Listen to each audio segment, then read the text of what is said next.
Alright, let's talk about this new GA 400 lane closure situation because, honestly, who isn't obsessed with traffic drama? Here's the headline: starting next week, GDOT is shutting down lanes overnight for this massive express lanes project.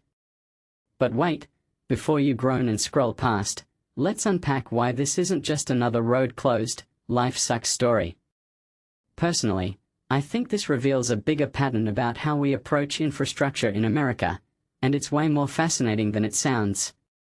Okay, the basics: nightly closures on GA 400 from August 3rd to 7th, affecting both north and south lanes near North Springs. Double lanes closed in some spots. They're doing this to build 16 miles of express lanes, so the goal is to ease congestion, right? But here's the twist: they're causing congestion now to fix it later.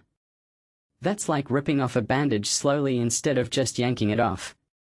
Pain is guaranteed either way, but the payoff? We'll see. What immediately stands out is the timing: overnight closures from 9 p.m. to 5 a.m.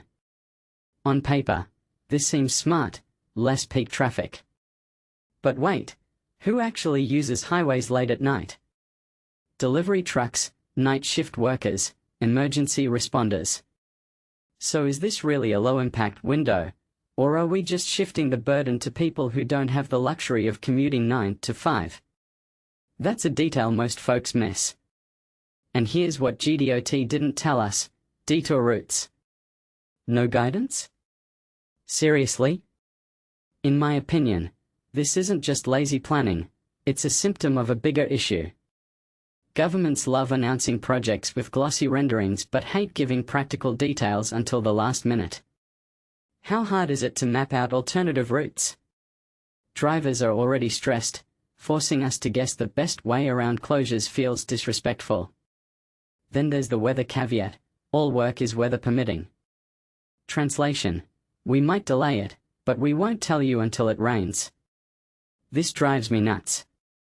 If you're asking commuters to adjust their lives around construction, at least give us a firm timeline. Instead, it's trust us, we'll try. What this really suggests is a lack of accountability. When projects are always weather permitting, delays become inevitable, budgets balloon, and public trust erodes. But let's zoom out. This express lane project is part of a trend we see everywhere: adding toll lanes to fix traffic. But who does that actually help? Wealthier drivers who can afford the tolls? Or does it just create a two-tiered system where the rich buy their way out of congestion while everyone else sits in the same old mess?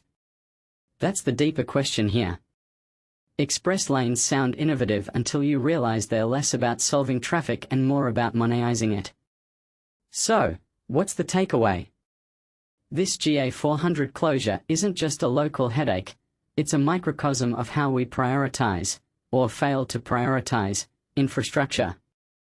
It's a mix of good intentions, poor communication, and systemic inequality baked into concrete and asphalt.